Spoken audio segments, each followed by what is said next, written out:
حضرت محمد بن ابو بکر رضی اللہ تعالیٰ عنہ فرماتے ہیں، اس کو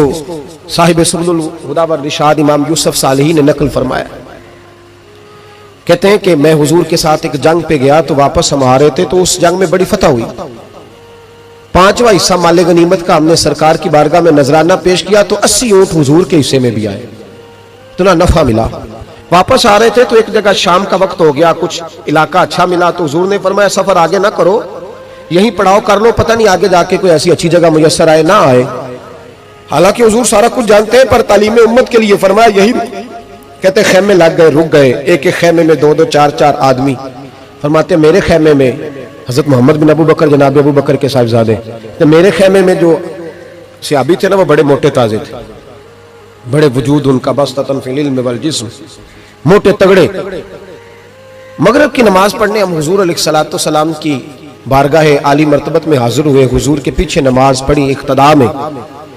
کہتے نماز مکمل کر کے نا تو صحابی کا دل کیا میں دست بوسی کروں۔ اس زمانے میں لوگ لکڑی کے جوتے پہنتے تھے، کھڑاؤں کہا جاتا تھا۔ حضور کے قدمین شریفین پر نالین مقدس نہیں تھے اور حضور کا وجود نا بڑا نازک تھا۔ صحابہ کہتے ہیں جب دست مبارک میں ہاتھ ملاتے تھے تو حضور کا دست مبارک کستوری سے زیادہ خوشبو والا ہوتا تھا اور برف سے زیادہ ٹھنڈا ہوتا تھا۔ تو فرماتے ہیں حضور کی بارگاہ میں نا نماز کے بعد جب صحابہ بکھرے تو وہ بھی آگے بڑھے سلام، یہ کچھ لوگ آتے ہیں سلام لینے، مجھے بڑی تکلیف ہوتی ہے جب دھکے لگتے ہیں نا تو میں کہتا ہوں یار نہ آیا کرو، ہم کون سا کوئی اتنے اعزاز والے لوگ، پھر دھکے لگ، اور کچھ اتنی محبت سے سلام لیتے ہیں، اتنی محبت سے سلام لیتے ہیں کہ کئی دفعہ جوڑ ہل جاتے ہیں، اتنا زبردست سلام لیتے ہیں۔ وہ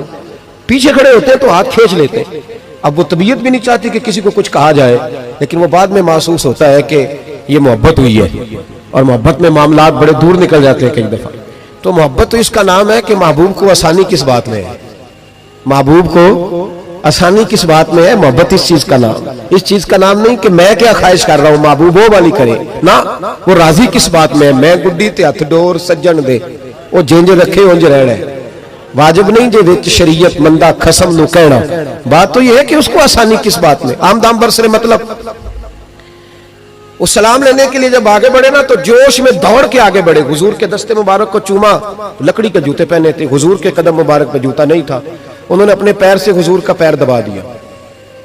تو جو ہے میری بات پر، یہ باٹا کے جوتے پہننے والا جب کسی کا پیر دباتا ہے نا اور بندہ بھی تگڑا ہو تو ایک دفعہ سمجھ آتی ہے کہ کسی نے پیر دبایا ہے۔ تو محبوب کے دستے مبارک میں چھڑی رہتی تھی، سنت مبارکہ ہے چھڑی رکھنا، آسام مبارک۔ جب اس صحابی نے پیر دبایا نا تو نبی پاک اب وہ چھوڑ بھی نہیں رہے، دیر ہو گئی، پیر پہ پیر رکھ کے کھڑے، تو تکلیف محسوس کی، سرکار نے تو چھڑی پیٹ میں چبھائی، فرمایا یار میرا پیر تو چھوڑ دے۔ اب وہ پیچھے ہٹے تو بڑے پریشان ہوئے کہ یہ مجھ سے کیا ہو گیا، کانپنے لگے، رونے لگے۔ حضور نے فرمایا کوئی بات نہیں جاؤ۔ صحابہ نے بھی ذرا گھور کے دیکھا، محبوب نیچے بیٹھ گئے، اپنا قدم مبارک دبایا۔ حضرت محمد بن ابو بکر کہتے ہیں اپنے خیمے میں ہم لوگ چلے گئے، عشاء کی نماز بھی حضور کے پیچھے پڑھی، پر وہ صحابی ساری رات سو نہیں سکے، یار یہ مجھ سے کیا ہو گیا، گرا جو ان کی نگاہ سے وہ سنبھل نہیں سکتا، میں نے حضور کو تکلیف دی، محبوب کو تکلیف دی، کہتے وہ تڑپنے لگے، رونے لگے، یہ مجھ ساری رات میں تسلی دیتا کہ یار وہ کوئی ایسی ویسی بات نہیں، اللہ نے ہمارے محبوب کو رحمت للعالمین بنایا، اور حضور جانتے ہیں کہ تو نے جان بوجھ کے ایسا نہیں کیا، لیکن وہ اندر کا جو ہے نا وہ ماحول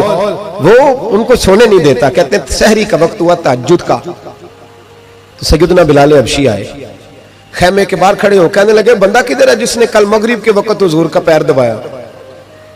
کدھر ہے؟ کہتے ہیں اب تو وہ اور ڈرے اور کہنے لگے لگتا ہے میری مذمت میں قرآن آ گیا۔ محبوب کی غیر ارادی بے ادبی بھی اللہ کو پسند نہیں، کہا لگتا ہے آیتیں آ گئی، پتہ نہیں میرے بارے میں کیا حکم آیا ہوگا، آپ اپنے ابا سے کہہ کے میری سفارش کرائیں گے، جناب صدیق اکبر سے کہیں گے، کہیں ایسا نہ ہو کہ میری دنیا بھی جائے اور آخرت بھی جائے۔ کہتے تڑپتے سسکتے در رسول پہ پہنچے، سحری کا وقت حضور تشریف فرما ہے، کہتے اب میں اور وہ منتظر تھے کہ کوئی ایسا حکم آئے گا، پتہ نہیں کیا بنے گا، اور اس حکم کے معاملے میں پھر کہاں تک بات جائے گی، قربان جائے۔ جب حضور کے سامنے کھڑے ہوئے تو سارا کچھ جاننے والے محبوب نے اپنی امت کی تعلیم کے لیے فرمایا بھائی عشاء کے بعد ہی تجھے بلانے کا ارادہ ہوا تھا، پھر خیال آیا کہ تو کہیں سویا ہوگا، سحری میں لوگ اٹھ جاتے ہیں تہجد کے لیے، اس لیے تجھے بلایا ہے۔ فرماتے اب انتظار تھا کہ وہ بڑی بات آئے، ڈر رہے تھے، لیکن قربان جائیں نبی پاک نے پیر دبانے کا ذکر ہی نہیں فرمایا،